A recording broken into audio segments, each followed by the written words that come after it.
Well, hello. I am here with Stephanie Kunkel today, who just happens to be my niece, but I'm so thrilled. We haven't had a lot of connection over the years because we've been in other parts of the world. So I'm so thrilled for this pandemic that has Yeah. really brought us into a new relationship. Plus, you have a new book that is in the works that I'm thrilled to be a part of going through and helping you kind of fine tune things. It is marvelous. So, Stephanie, I wanted to have you on here because you have done so many incredible things, and I'm actually going to be consulting with you myself for my business. So, tell our listeners what it is you do and what you're hoping to do in the future. Yeah. So I work with teams. I work with business owners and individuals. I work with them to kind of um, fine tune the foundational aspects of their business. So really, when you launch a business or when you have a team that is new to you, or even a team that has been around for forever, there are some foundational pieces that you have to get straight in order to be able to make changes, make adjustments to launch something new.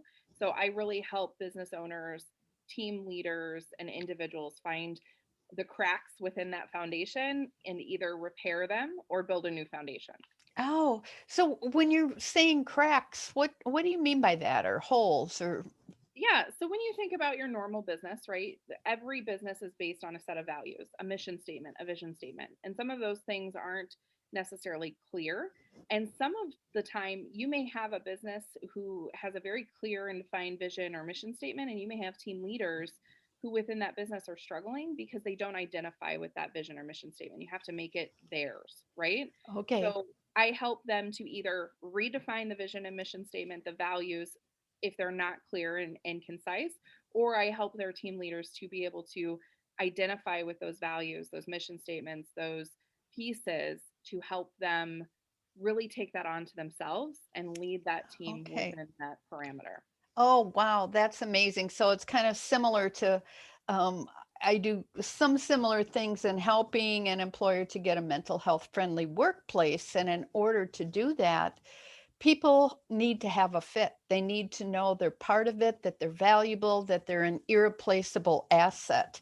Yeah. So tell me about what some of the barriers that you see that people might have in the workplace that they come in with. What kind of baggage that an employer has to work through with them?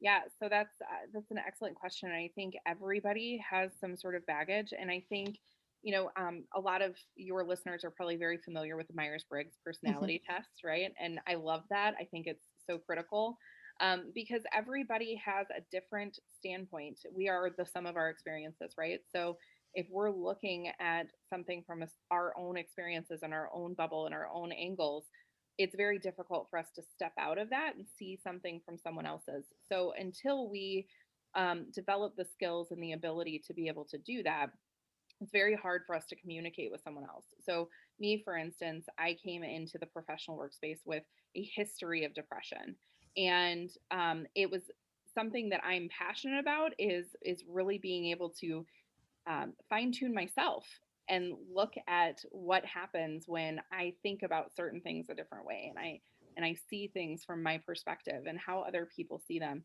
And so it was really the process of working with my therapist as well as my leaders in my business to overcome that. And when you're a leader and you have people on your team that have depression or other experiences that might cloud their view of what you do or what your mission is or how you approach things, Mhm. if you can't find a way to get around that, then it's very difficult for you to move Yeah. forward and to coach that person. And that's why that foundation piece is so important because if you have a good set of values within your company, you can leverage those values with all of your employees, have consistent behavioral management, and be able to work through each of those values with each independent individual employee through gap analysis and understanding what their opportunities for growth are and understanding like where they are, where their strengths are, and then put them in the right spot within the organization to allow them to grow and to propel your business. Oh, wonderful. Now, we have not talked about this. What I'm gonna throw out a scenario for you. But I have ADHD and Mhm. it's pretty significant. However, I am very creative. I started doing things like this at the job center 10 years before this kind of thing, going online and saving everybody the hassle. So I've done a lot of creative things and always jumped on board with anything new. But I had some barriers because I would forget things and scheduling was a problem and paperwork, forget it. So, it was a barrier. What could you say to an employer? What would you encourage them to do to help someone like me? Yeah, that's a great question. So I guess the first thing that I would want, if I were managing you, for instance, I would want to know, where do you find your flow? Where do you find those snippets of concentration where you can get something done, where you can feel good about what you're doing, where you get motivated and pumped up to do whatever it is that you're about to do, to the point where all of the other distractions just don't seem to be as existent as they are in other situations. So that would be my first suggestion, is help them find their flow. Help them understand where their strengths lie first and foremost, so Okay. that you can steer them in the correct direction and get them into that spot where they're going to benefit you and your organization the most. Then it's about finding out what the obstacles are. So if scheduling or tasks are a challenge, how can we leverage the tools that we have? Can we leverage an Outlook calendar and a process, a step by step process that we can get you into the habit of doing to help you continually allow yourself to be calendared? And I will tell you, I have the same issue with calendars, right? But I have two calendars set up on my phone. They're linked together. So I get two reminders, one every 5 minutes before something is coming up. I'm still sometimes late. So it's also about having the mindset of understanding I have an employee who has this struggle. And while I'm going to set clear expectations with them, and I'm not going to allow them to use it as an excuse, at the same time, I need to be mindful of this and mindful Right. of this challenge and provide them with the tools and the tricks and the tips to be able to navigate that world and navigate that challenge so they can be successful. Oh, that's beautiful, and I'll tell you, I was so blessed to have an employer who believed that nothing was more important than family and my health. So he was way out of the box to do what he did for me, and I pitched it because I knew that the 504 plan, because of the Americans with Disability Act, really gives an employer a huge, really latitude in changing rules. So really being fair to everyone means that everyone gets a different program because none of us are alike. So, and then my husband got very ill, so he was in the hospital a lot, was a complete distraction for me. What my boss let me do is to work from the hospital long before this at home thing was successful, and I would just come into work, do my workshops, and the majority of what I did was on the computer, keeping track of stuff. So he really went overboard to help me, and I actually turned down another job in the agency that I could have made 3 grand a year more. But when you've got an employer that lets you feel valued and like I believe everybody is an irreplaceable asset. When you have that, your team works. It just works, Yes. right? Yes, and the conventional ways that we've always been raised and taught, and in the workforce, we understand to be the object of a good employee, right? They're Right. always on time, they do their work proficiently, they never miss a deadline. Those things sound amazing. But in the reality of it, Yeah. life happens. Right. And this is, as a person and as an employer, you have to be able to be flexible enough within constraints, right? So the teams that I've managed most recently, they called into healthcare offices to sell different products. So when you think about that, there's a limited amount of time during the day Right. where you can call into a healthcare office and sell a product, right? But is it crucial that they follow an 8 a.m. to 5 Yeah. p.m. schedule? Exactly. No, because we called all over the country. so they could come in at 7 o'clock and leave at 8 o'clock and still reach someone within that time frame, as long as the territories allow. So you have to be able to be mindful that things happen and people need to work however they can work. If Right. you look at America versus the rest of the world, we are truly kind of in the dark ages when it Right. comes to the standards we set for our employees. So really we need to come out of the box. We need to, and you see major companies doing this. You see Google, you see Facebook, you see all of these major industries doing this with their employees and understanding that creativity comes at any point in the day. Exactly. If you want innovation, if you want good ideas, if you want high performers, you need to allow people to work when they're most creative, and that's different from everybody.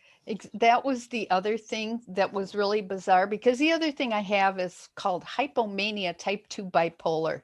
It's, I'm not jumping off of bridges and running around, without clothes on, like some people who have, those delusions and stuff. I just am hyper and up a lot, and so for me, at least at one point, 3 o'clock in the morning was my strong point when I functioned the best. Yeah. So the other thing he did was allow me a flexible schedule. Now, I didn't go in at 3 in the morning, but I was allowed to go in at 7 o'clock instead of 8:30, like the normal set time was. So those things are so crucial, I think, for people to realize. The other thing that I helped when I was at the job center was employers. I think all employers do this, and is exactly what you're talking about. We have a box on how we identify a job description. And the job description is so crazy. Most of them are crazy because people like you and I are more social, and we are more, more creative and think outside the box. And yet they're usually and we aren't good with paperwork so much, and not so great with scheduling and rules and following this. I'm telling you, I'm the worst. I'm the worst. I'm the worst at especially if I don't necessarily understand the value of specific types of roles. I struggle. I do. Yeah, I right, struggle. And I right, struggle especially if I'm leading a team, because it's like, if I don't understand the value, how can I communicate the value? right.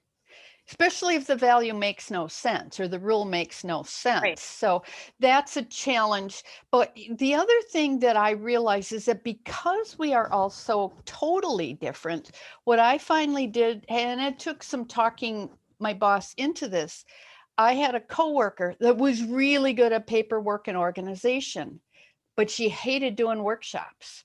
I love doing workshops. Mhm. And so we traded off. She put my packets together. I did her workshops. Who says you can't do that? That is the perfect example of leveraging someone's strengths in the Exactly. right spot. And I mean, I would challenge you, because if I would want to know, why does she hate workshops? Is she Right. just anxious in front of people? Does she not have a self-confidence level that's high enough?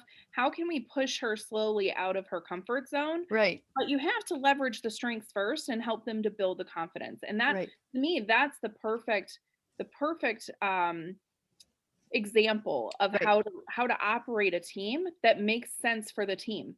If It, you have somebody who loves the job and somebody who hates that job, and the scenarios are vice versa, let them do what's going to make your business run the way that it should.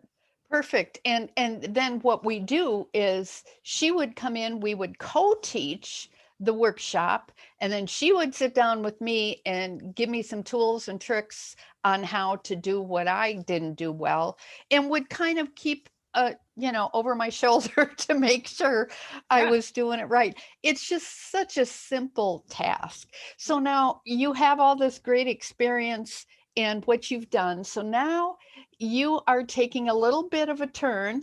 And I'm so proud of you and so excited because I'm working from home now too, doing my own business. But you are going to eventually go out on your own. You're launching this great book. So tell me about Leadership Gains and the business that you're heading into and what your dreams are. Yeah, that's that last one is a little bit. I don't think we have the time for that one. Um, We'll do another podcast. yeah, we'll talk about dream setting and how to achieve your dreams on another one. But really, leadership gains comes from a lot of the work that I've done in the past. So I have been in a sales organization managing people for the last 7 years. I before that I was in direct sales, and I was constantly mentoring and coaching people without even realizing I was doing it. And I had a little setback in my career a couple of years ago, and I went to the CEO of the company that I previously worked for, and I just kind of sat him down and I said, what am I doing wrong? Like, what do you need from me to show you my value to make it worth it? And he said, it's not about your value. I see your value, but I wonder if you do. And Oh, I went, wow. oh, well, what do you mean by that? Like, why would you think that I don't see my value? And he said, Stephanie, you can't make up your mind what you want to do with your life. He Ah, said, 1 minute it's I want to go this direction, 1 minute it's I want to go to training, 1 minute I want to, be a great sales leader in a director role, and in another minute it's I want to leave the company and find something new. He said, we don't know what to do with you. And I went, oh, well, the truth is I don't know what to do with myself. So I really took some time, and he asked me one foundational question. He said, Stephanie, what is it that excited you about going into the training role that you really loved the idea of? And I said, I love watching people's lights go off, or yeah. on, I should say, Yeah. on, right? Where you're coaching one on one, or you're having a conversation with a group of people and you just see the lights go on. That's what I Yes. love. And he said, do you like to do that with 40 people? And I said, well, no, not really. Like, I really love coaching my team one on one. And he goes, then training's not the right spot for you right now. And I Yeah. went, oh. And I really had to take a step back from everything I was doing at that moment. And I really had to self reflect. So Ah, I'm going to dig real quick into the story of how I kind of came to the realization that I needed to do this. So okay. in 2018, I got my marketing degree, and I knew that this was something that Scott had kind of coached me on, and I really kind of wanted to take on and do. Yeah. And I've always known that this was an avenue for me because it's what I did in my role. Is I helped to coach and lead and mentor and get my teams together, both at the peer level as well as my team that reported to me. So when I had to do my capstone for my marketing degree, I did it, and I had to create a business and create a business plan. So I did it for this business, and it sat in my drawer for 2 years. And at the beginning of 2020, I didn't know where I wanted to go with my goals. I normally have my goals set by November of the year before, and I just had no idea what to do with them. And about, I want to say late February, I finally settled on my goals. And I had set goals about self reflection, connectivity. I wanted to connect with people, but have a spiritual connection with people, not just a face to face, hey, how's it going in the hallway, but like really sit down with people and have a good conversation. And I knew I also needed to reflect within myself and have a really good understanding of what spirituality meant to me. 2 weeks after I set that goal, my son's counselor said, hey, are you going to a church? And I said, nope, I'm not really comfortable with churches. People have set beliefs in churches, and I want my kids to be exposed to many different belief systems so they can learn from many different people. She said, I have the perfect church for you. So I go to this new church. I'm there 2 weeks. Everything gets shut down. It's like the universe was like, you want to reflect? We're going to let you reflect. And so I went home, and this group of people, this new church that I'd been, they all of a sudden, they invited me to these groups on Facebook. They invited me to all of these Zoom meetings. They were having this spiritual connection online. And what I loved about it is that it wasn't just a sermon. It wasn't somebody preaching to you, but afterwards you actually got to fellowship with people. Yes. So I ended up Yes. having all of these spiritual connections and all of these spiritual conversations with people. And through this process, just this constant self reflection, I really was starting to hone in on what my gifts were, and the fact that I had a gift of being able to connect and communicate with people on an individual basis. And I knew that that was something that not all leaders had the ability to do, because I was getting calls Yeah. at least weekly from the people that I worked with saying, hey, I've got this problem child on my team and I don't know how to deal with them. how can I approach this specific subject with them? And I was like, I've got a gift, and this is what I'm being called to do. I had Yes. just almost finished my book the year before. In 2018, I wrote the majority of that book. Oh, And wow. I put it on the back burner because I was like, I'll get to it in a little bit. It only took me a week and a half, 2 weeks to pound out the first 30,000 words. I'll get to the other 10 in a little while. At the end of the year, I was working on my book, pounded out that last 10,000 words, got a notification in my LinkedIn that said LinkedIn posting party. And I was like, what is this? This is a new way of marketing. I want to know what this is.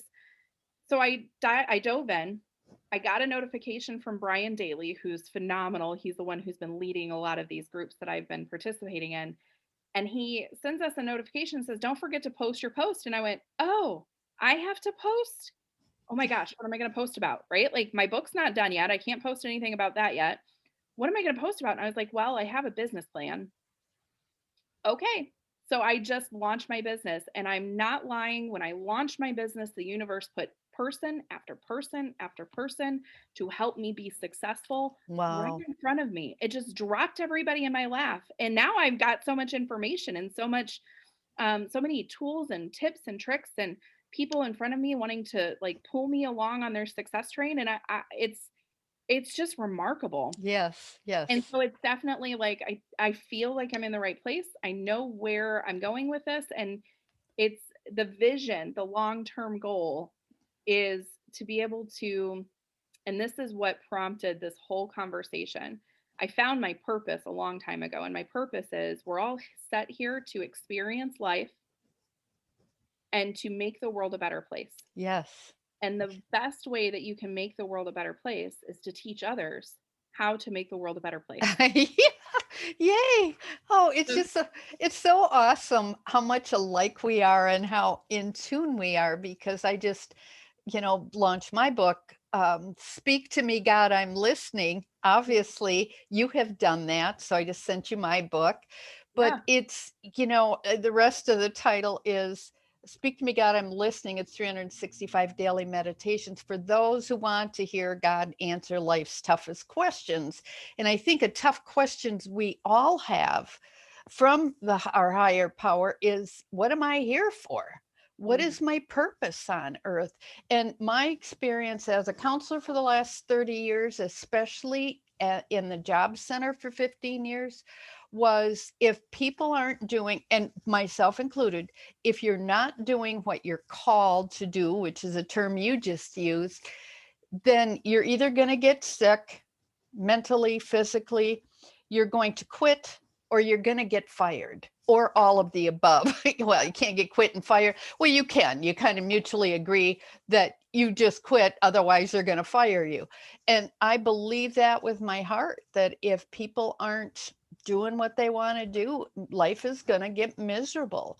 yeah, So it is our job to be what I call faucets of hope, where that gift that just comes over us as we open ourselves up yeah, to God. It just comes through, and the knowledge comes through, and we are that tool yeah, for people. So I'm just so thrilled to have you be a part of this and to be on my podcast today.